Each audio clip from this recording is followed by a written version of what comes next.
സ്വാതന്ത്ര്യ സമര കാലം തൊട്ട് തന്നെ കോൺഗ്രസും ഖദറും തമ്മിൽ അഭേദ്യമായ ബന്ധമുണ്ട്.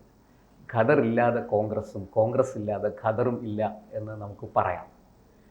ഇപ്പോൾ ഈ അടുത്ത കാലത്തായിട്ടൊരു പുതിയ ചിന്താഗതി ഉയർന്നിട്ടുണ്ട്. ഖദർ ഇല്ലാത്ത അല്ലെങ്കിൽ ഖദർ ധരിക്കാത്ത കോൺഗ്രസ് നേതാക്കളും ഉണ്ട് എന്നുള്ളതാണ്. എന്താണ് താങ്കൾക്ക് ഇതേക്കുറിച്ചുള്ള അഭിപ്രായം? ഖദർ യഥാർത്ഥത്തിൽ കോൺഗ്രസിൻ്റെ മുഖമന്ത്രി തന്നെയാണ്. അതായത് ഗാന്ധിജിയുടെ കാലത്ത് ഒരു നൂറ്റാണ്ട് മുമ്പ് അതെ, വിദേശ വസ്ത്ര ബഹിഷ്കരണം ഒരു പരിപാടിയായി.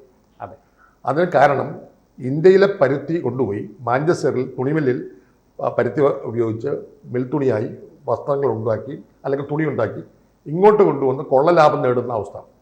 അതേസമയം ഇവിടെ അന്ന് ഗാന്ധിജി പോലും ഈ വസ്ത്രം ഉപേക്ഷിച്ച് ഒറ്റ തുണിയിൽ പോകേണ്ട അവസ്ഥ എന്താ? അതെ, നഗ്നത മറയ്ക്കാൻ പോലും ജനങ്ങൾക്ക് വസ്ത്രമില്ലാത്ത ഒരു കാലഘട്ടം 100 വർഷം മുമ്പുള്ള കഥയാണ്. ആ കാലഘട്ടത്തിൽ മാഞ്ചസ്റ്ററിൽ നിന്ന് കൊണ്ടുവന്ന നമ്മുടെ പരുത്തുണി ഉപയോഗിച്ചുള്ളത് ഒഴിവാക്കുന്നതിന് വേണ്ടി വിദേശ വസ്ത്ര പരിഷ്കരണം, അതാണ് സ്വദേശി പ്രസ്ഥാനം. അപ്പോൾ നമുക്ക് ആവശ്യമുള്ള വസ്ത്രം നമുക്ക് തന്നെ നെയ്തെടുത്ത് ധരിക്കണം എന്ന ഒരു സിദ്ധാന്തം. അപ്പോൾ സ്വാശ്രയത്വത്തിൻ്റെ ചിഹ്നമായിട്ടാണ് ഖാദിയെ കണ്ടത്. തക്കൾ ഉപയോഗിച്ച്, ചർക്ക ഉപയോഗിച്ച്, അങ്ങനെ ഖദർ ഒരു സമരായുധമായി മാറി. അത് നൂറ്റാണ്ടുകൾ മുമ്പാണ്. അത് കഴിഞ്ഞ് വർഷങ്ങൾ കഴിഞ്ഞ് സ്വാതന്ത്ര്യ സമരം കഴിഞ്ഞ് കോൺഗ്രസ് ഒരു അധികാര കക്ഷിയായി വന്നപ്പോഴും സ്വാതന്ത്ര്യ സമരത്തിൻ്റെ പിന്തുടർച്ചയായി വന്ന ആളുകളെല്ലാം ഖദർ ധരിച്ചു. കോൺഗ്രസിൻ്റെ പഴയ ഭരണഘടനയിൽ തന്നെ ഖദർ കോൺഗ്രസിൻ്റെ അംഗത്വത്തിലേക്കുള്ള ഒരു പ്രാഥമിക ചവിട്ടുപടിയാണ്. അതിങ്ങനെ തുടരുകയും ചെയ്യും. പക്ഷേ ഇത് കാലം വളരെ മാറിയിരിക്കുന്നു. ഖദർ അല്ല ഏത് വസ്ത്രവും ധരിക്കണോ വേണ്ടയോ എന്നുള്ളത് ഒരാളുടെ സ്വകാര്യ അവകാശവും സ്വാതന്ത്ര്യമാണെന്ന് ഞാൻ വിശ്വസിക്കുന്നു. ഞാനൊരു 67 മുതൽ 12 വയസ്സ് മുതൽ ഞാനൊരു കോൺഗ്രസ് പ്രവർത്തകനാണ്. ഖദർ ധരിക്കുന്ന ആളുകളോട് മിങ്കിൾ ചെയ്യുന്നതാണ്. പക്ഷേ എനിക്ക് ഒരിക്കലും ഖദർ ധരിക്കണം തോന്നിയിട്ടില്ല. അതിന് കാരണം എന്ന് പറഞ്ഞിട്ടുണ്ടെങ്കിൽ ഖദറിൻ്റെ ഫിലോസഫി, തത്വശാസ്ത്രത്തോട് ഞാൻ യോജിക്കുന്നുണ്ട്. ഇപ്പോഴും ഖദർ ധരിക്കുന്നവരെ മാനിക്കുകയും ചെയ്യുന്നുണ്ട്. പക്ഷേ അതിൻ്റെ സാമ്പത്തിക ശാസ്ത്രത്തോട് എനിക്ക് വിയോജിപ്പാണുള്ളത്. കാരണം അന്ന് ഒരു നൂറ്റാണ്ട് മുമ്പ് സാധാരണഗതിയിൽ ജനങ്ങൾക്ക് ഈ പറയുന്ന വസ്ത്രത്തിന് വളരെ വില കൂടിയ അവസ്ഥ വന്ന സമയത്ത് ഒരു സ്വദേശാഭിമാന ബോധത്തിന് വേണ്ടിയാണെന്ന് ഉണ്ടാക്കിയത്. ആ ഖാദിയല്ല ഇപ്പോഴുള്ളത്. ഇന്നിപ്പം ഖാദി സഹകരണ സംഘങ്ങളൊക്കെ ഉണ്ടെങ്കിൽ പോലും സർക്കാർ കോടിക്കണക്കിന് ഖാദി കമ്മീഷനുണ്ട്, കോടിക്കണക്കിന് രൂപ ഉടലെടുക്കുന്നുണ്ട്. എങ്കിൽ പോലും ഖാദി എന്ന് പറയുന്നത് ഉപയോഗിക്കുന്നവരുടെ എണ്ണം വളരെ കുറഞ്ഞു. അതിന് ഒന്നാമത്തെ കാരണം ഖാദി ധരിക്കുന്നത് കോസ്റ്റ്ലിയാണ്. അതിന് കാരണം എന്ന് പറഞ്ഞെങ്കിൽ ഖാദിയുടെ വില കൂടുതലാണ്. മാത്രമല്ല ഈട് കുറവാണ്. മാത്രമല്ല അലക്കി സൂക്ഷിക്കുക, പ്രത്യേകിച്ച് വെള്ളയാണെങ്കിൽ അലക്കി സൂക്ഷിക്കണമെന്നുണ്ടെങ്കിൽ അത് അലക്കി വെളുപ്പിച്ച് തേച്ച് മിനുക്കി എടുക്കണമെന്നുണ്ടെങ്കിൽ അലക്കി കൂലി വളരെ കഷ്ടമാണ്. അല്ലെങ്കിൽ ഇവർ ചകിടി കൊണ്ടിരിക്കും. അപ്പോൾ അതുകൊണ്ട് മറ്റു വസ്ത്രങ്ങളാണ് ലാഭകരം, മറ്റ് വസ്ത്രങ്ങളാണ് നമുക്ക് കൂടുതൽ അഭികാമ്യം എന്നുള്ളതുകൊണ്ട് ഞാൻ KSU കാലഘട്ടം മുതൽ തന്നെ കോൺഗ്രസിൻ്റെ ഭരണഘടന അനുസരിച്ച് ഖാദി ഉണ്ടെങ്കിൽ പോലും കോൺഗ്രസിന് 18 വയസ്സ് മുതൽ കോൺഗ്രസ് അംഗമാണ്. ഞാൻ KPCCയുടെ സെക്രട്ടറി വരെ ആയാണ്. അപ്പോൾ പോലും ഞാൻ ഖാദി ധരിച്ചിട്ടില്ല. അത് കാരണം എൻ്റെ അവകാശമാണ്, സ്വാതന്ത്ര്യമാണ് ഖാദി എന്നുള്ളത് കൊണ്ടാണ് ഞാനത് സ്വീകരിക്കാറുണ്ട്. ഇന്നിപ്പോൾ കാലം മാറിയിരിക്കും. അന്ന് ഞാൻ യൂത്ത് കോൺഗ്രസ് ആയിരുന്നപ്പോഴും KSU ആയിരുന്നപ്പോഴും ഞാൻ KPCC ഭാരവായിരുന്നപ്പോഴും ഖാദി ധരിക്കണമെന്ന് നിർബന്ധം ഉണ്ടായിട്ട് പലരും എന്നെ എതിർത്തു. ഞാൻ അത് വഴങ്ങിയിട്ടില്ല. പലപ്പോഴും KPCC മീറ്റിങ്ങിൽ തന്നെ എൻ്റെ അവകാശമാണ് എന്ന മട്ടിൽ തന്നെ ഞാൻ നിന്നു. പക്ഷേ ആരും എന്നെ ചോദ്യം ചെയ്യാൻ ധൈര്യപ്പെട്ടില്ല. അന്ന് സത്യം വഴങ്ങിയിട്ടില്ല. K കരുണാകരനും AK ആൻ്റെയും പോലും ഉപദേശിച്ചിട്ടുണ്ട്. ഞാനിത് സാധ്യമല്ല എന്ന് പറഞ്ഞ് അവരോട് തർക്കിച്ചിട്ടുണ്ട്. പക്ഷേ ഇപ്പോൾ കാലം മാറിയപ്പോൾ ഛത്തീസ്ഗഡിലെ ഈ AICC മീറ്റിങ്ങിൽ ആ നിർബന്ധமான അവസ്ഥ മാറ്റിയിട്ടുണ്ട്.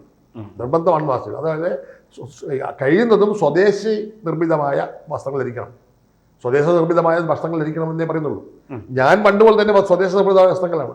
സത്യം പറഞ്ഞാൽ എൻ്റെ വസ്ത്രങ്ങൾ ആരെങ്കിലുമൊക്കെ വാങ്ങിത്തരുന്നതാണ്. അതുകൊണ്ട് അതിൻ്റെ വിലയെക്കുറിച്ച് പോലും അന്വേഷിക്കാറില്ല. പക്ഷേ വർണ്ണങ്ങളോട് ഒരു താല്പര്യമായതുകൊണ്ട് വർണ്ണശബളമായ വസ്ത്രങ്ങളാണ് ഞാൻ ധരിച്ചു വരുന്നത്. അത് എൻ്റെ ഒരു ശീലമായിരുന്നു. പക്ഷേ അടുത്ത കാലത്ത് കോൺഗ്രസിലെ ചെറുപ്പക്കാർ ഖാദി ഉപേക്ഷിക്കുകയും പലപ്പോഴും ഈ വർണ്ണശബളമായ വസ്ത്രങ്ങൾ ധരിക്കുകയും ചെയ്യുന്ന ഒരു പ്രവണത തോന്നും. അതിന് തുടക്കമിട്ടത് രാജീവ് ഗാന്ധിയാണെന്ന് ഞാൻ കരുതുന്നത്. ഞാൻ യൂത്ത് കോൺഗ്രസിൻ്റെ നാഷണൽ കൗൺസിൽ മെമ്പറായിരുന്നപ്പോൾ 80കളിൽ ചെല്ലുമ്പോൾ അത് പ്രധാനമന്ത്രിയാണ്. പ്രധാനമന്ത്രി ജീൻസും ടീഷർട്ടും ഇട്ട് വരാറുണ്ട്. അപ്പം അന്ന് യൂത്ത് കോൺഗ്രസ്സുകാർ അന്നുപോലെ തന്നെ കുറെ ഖാദി ഉപേക്ഷിക്കുന്ന അവസ്ഥ വന്നു. പിന്നീട് കൊണ്ടുവന്നപ്പോൾ രാഹുൽ ഗാന്ധിയാണ്. അപ്പോൾ രാഹുൽ ഗാന്ധി ഇപ്പോൾ പാൻസും അതുപോലെ തന്നെ ഇതുമാണ്, ഇതല്ല. അപ്പം ഇഷ്ടമുള്ളവർക്ക് ഇഷ്ടമുള്ള വസ്ത്രം ധരിക്കാവുന്ന അവസ്ഥയിലേക്കാണ് ഇപ്പോൾ കോൺഗ്രസ് പോയിക്കൊണ്ടിരിക്കുന്നത്. അതുകൊണ്ട് പഴയ ഒരു പൈതൃകം നിലനിർത്തണമെന്ന കാര്യത്തിൽ നിർത്തേണ്ട കാര്യമുണ്ടോയെന്ന് എനിക്ക് തോന്നുന്നില്ല. കാരണം ഞാനത് നിശ്ചയിച്ച ആളാണ്. പക്ഷേ എൻ്റെ മാർഗത്തിൽ ഇപ്പോൾ ചെറുപ്പക്കാർ വന്നിരിക്കുന്നു എന്ന് പറയുന്നതാണ് സത്യം. അതെനിക്ക് സന്തോഷകരമാണ്. കാരണം ഭൂതകാലത്തിൻ്റെ തടവറ ഭേദിച്ച് പുതിയ ഒരു ആധുനികതയുമായി താതാത്മ്യം പ്രാപിക്കുന്നത് സന്തോഷകരമാണ്. ഇപ്പം ഗാന്ധിജി തന്നെ ഇപ്പോൾ ജീവിച്ചിരുന്നെങ്കിൽ ഗാന്ധിജി ഒരിക്കലും ചർക്ക ചിഹ്നമാക്കില്ല. ചർക്ക എന്ന് പറയുന്ന സാധനം ഇപ്പോൾ ഉപയോഗിക്കുന്നുള്ള സംശയമാണ്. കാരണം നമ്മുടെ നാട്ടിൽ ഉപയോഗിക്കുന്ന ഖാദി പോലും ആളുകൾ പറയുന്നത് കള്ളക്കതറാണെന്ന്. എത്ര ശതമാനം ഉണ്ടെന്ന് എനിക്കറിയില്ല. എങ്കിൽ പോലും ഈ റിബേറ്റ് വെട്ടിപ്പിന് വേണ്ടി പോലും ഉപയോഗിക്കുന്ന ഖാദി പോലും, ഈ കേരളത്തിലെ ഖാദി പോലും പലപ്പോഴും ഈ തിരുപ്പൂരിലെയും മറ്റുമൊക്കെ ബില്ലിൽ നിന്ന് കൊണ്ടുവരുന്ന വ്യാജ ഖാദിയാണ്. കതറാണെന്ന് തോന്നുന്നു, പക്ഷെ അത് യന്ത്രം നിർമ്മിക്കുന്ന വസ്ത്രങ്ങളാണ്. അതിൻ്റെ പേരിൽ പോലും റിബേറ്റ് വാങ്ങുന്നുണ്ട്. അപ്പോൾ ഖദർ എന്ന് പറയുന്ന ഒരു ഒരു ഒരു മാന്യതയോ അല്ലെങ്കിൽ ഒരു പൊങ്കച്ചമോ കാണിക്കാൻ വേണ്ടി വ്യാജകൃത ധരിക്കുന്ന ആളുകളുടെ എണ്ണമാണ് ഇപ്പോൾ കൂടുതൽ. അതുകൊണ്ട് ഖദറിൻ്റെ പഴയ ഒരു പരിശുദ്ധിയോ വിശുദ്ധതയോ ഉണ്ടോ എന്ന് ചോദിച്ചാൽ ഇല്ല എന്ന് എനിക്ക് പറയേണ്ടി വരും. പക്ഷേ അത് ഒരു മതമായി വിശ്വാസപ്രമാണമായി കാണുന്ന കോൺഗ്രസ്സുകാരുണ്ട്. ഇപ്പോൾ പഴയ കോൺഗ്രസ്സുകാർ അത് ഖാദി ധരിച്ച ശീലമുള്ളൂ. ആ ശീലം മാറ്റാൻ പറ്റത്തില്ല. അവരെ കുറ്റപ്പെടുന്നില്ല. പുതിയ തലമുറ അവർക്ക് ഇഷ്ടമനുസരിച്ച് വസ്ത്രം ധരിക്കുന്നതിൽ എന്താ തെറ്റ്? അവർ കാലത്തിനനുസരിച്ച് പോകുന്നു. ഇന്നിപ്പോൾ കാളവണ്ടി യുഗത്തിൽ നിന്നും നമ്മൾ കമ്പ്യൂട്ടർ യുഗത്തിലെത്തിയിരിക്കുന്നു, അല്ല ഹൈടെക് യുഗത്തിലെത്തിയിരിക്കുന്നു.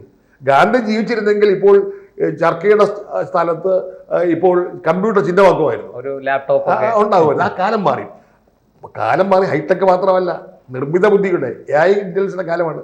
അതിവേഗം ലോകം മാറുകയാണ്. അപ്പം ലോകം മാറുന്ന സാഹചര്യത്തിൽ ആധുനിക വസ്ത്രങ്ങളും ആധുനിക സമ്പ്രദായങ്ങളുമായി പൊരുത്തപ്പെടാൻ യുവതലമുറ ബാധ്യസ്ഥമാണ്. അതുകൊണ്ട് യുവതലമുറ ആ തരത്തിൽ പോകുന്നതിൽ തെറ്റില്ല എന്നുള്ളതാണ് എൻ്റെ അഭിപ്രായം. പിന്നെ ഖദർ ധരിക്കാൻ ഇപ്പോൾ, പണ്ടൊക്കെ ആണെങ്കിൽ ഖദർ ധരിക്കുന്നവർ ലളിതമായി കാണുന്ന അവസ്ഥയുണ്ടായിരുന്നു. ഇപ്പൊ ലാളിത്യത്തിന്റെ പ്രതീകമാണെന്ന് ഞാൻ വിശ്വസിക്കുന്നില്ല. പണമുള്ളവരും ഖദർ ധരിച്ച് നടക്കുന്നുണ്ട്. ചെമ്മനം ചാക്കോ ഒരു 10-40 വർഷം മുമ്പ് ഒരു കവിതയിൽ ഇപ്പോഴും എനിക്ക് ഓർമ്മയുണ്ട്. ഖദർ കാണുമ്പോൾ പേടിയാകുന്നു മഹാത്മജി, മൃതമാം ആദർശത്തിൻ ശവക്കച്ച കാണുമ്പോൾ എന്നാണ്. മൃതമായ ആദർശത്തിന്റെ ശവക്കച്ചയാണ് ഖദർ എന്ന് ചെമ്മനം ചാക്കോ എന്ന് പറഞ്ഞപ്പോൾ അതിനോട് അനുകൂലിക്കുന്ന ഒരു ജനവിഭാഗം ഉണ്ടായി. അപ്പം അതുകൊണ്ട് കോൺഗ്രസിന്റെ വേഷമാണ് എന്ന് പറഞ്ഞ് രാഷ്ട്രീയ യൂണിഫോം ആവശ്യമുണ്ടോ? ജനങ്ങളുമായി മിങ്കിൾ ചെയ്യുന്ന ആളുകൾ പട്ടാളത്തെ പോലെയോ പോലീസിനെ പോലെയോ നടക്കേണ്ട കാര്യമില്ല. പട്ടാളത്തിനും പോലീസിനും വേണ്ട ഐഡന്റിറ്റി എന്ന് പറഞ്ഞ യൂണിഫോമാണ്. രാഷ്ട്രീയ പ്രവർത്തകന്മാർക്ക് ജനങ്ങളുടെ വേഷമാണ് ധരിക്കുന്നത്, ആവശ്യമില്ല. അതുകൊണ്ട് ജനങ്ങളുമായി മിങ്കിൾ ചെയ്യുന്ന, ജനങ്ങളിൽ പ്രവർത്തിക്കുന്ന ആളുകൾ അവരുടെ വേഷം ധരിക്കുന്നില്ലേ നല്ലത്. അതുകൊണ്ട് ഖദർ എന്ന് പറഞ്ഞും ചില ആളുകൾ ഞാനൊരു നേതാവാണ് എന്ന് ധരിപ്പിക്കുന്നതിന് വേണ്ടി, ഒരു ബഹുമാനം കിട്ടുന്നതിന് വേണ്ടി ഖദർ ധരിക്കുന്ന ഒരു ശീലമുണ്ട്. ഇപ്പൊ യഥാർത്ഥത്തിൽ സ്വാശ്രയത്തിന്റെ ചിഹ്നമല്ല, അത് അധികാരത്തിന്റെ ചിഹ്നമാണ്, അല്ലെങ്കിൽ പൊങ്ങച്ചത്തിന്റെ ചിഹ്നമാണ്. അങ്ങനെ ജനങ്ങൾ പുച്ഛത്തോടു കൂടി ഖദറിനെ കാണുന്നുണ്ട് എന്ന അവസ്ഥ കൂടി അറിയാവുന്നത് കൊണ്ടാണ് ഞാൻ എൻ്റെ യൗവനകാലത്ത് തന്നെ ഖദർ വേണമെന്ന് തീരുമാനിച്ചു. ഒരു സ്ഥലത്ത് ചെല്ലുമ്പോഴത്തേക്കൊണ്ട് ഖദർ കിട്ടുന്ന ആളുകൾക്ക് ആദ്യകാലങ്ങൾക്ക് വലിയ മാന്യതയാണ്. ഇപ്പം ഞാൻ ഖദർ ധരിക്കാതെ പോകുമ്പോഴത്തേക്കൊണ്ട് കൂടെ വരുന്ന ഖദറിട്ട ഒരാൾക്ക് പെട്ടെന്ന് പ്രവേശനം കിട്ടില്ല. ഇപ്പോഴല്ല. പക്ഷെ ഖദർ ഇല്ലെങ്കിലും ചെറിയാൻ ഫിലിപ്പിനെ തിരിച്ചറിയണം. പക്ഷേ ഇപ്പോഴത്തെ സ്ഥിതി അതല്ല. ഇപ്പോഴത്തെ സ്ഥലത്ത് ഖദർ ഇട്ട് ചെല്ലുന്നവരെ കാണുമ്പോൾ പെട്ടെന്ന് അവരുടെ മനസ്സിൽ ഒരു ഒരു ഒരു നല്ല മാന്യതയുടെ രൂപമല്ല. ഞാൻ പറയുന്നത് പുച്ഛമാണെന്നൊന്നും പറയുന്നില്ല, പുച്ഛിക്കുന്നവരുമുണ്ട്.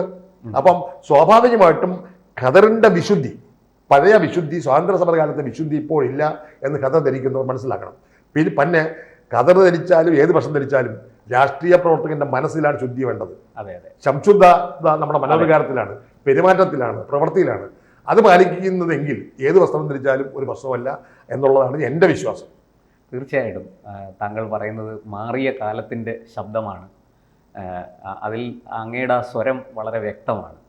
കാലം മാറി, ഈ മാറ്റങ്ങളെ ഉൾക്കൊള്ളാൻ രാഷ്ട്രീയ പ്രവർത്തകർ എല്ലാവരും, അത് കോൺഗ്രസ്സുകാർ മാത്രമല്ല, എല്ലാവരും അതിന് തയ്യാറാകണം എന്നുള്ളൊരു സന്ദേശമാണ് താങ്കൾ ഇപ്പോൾ നൽകിയത്. നന്ദി.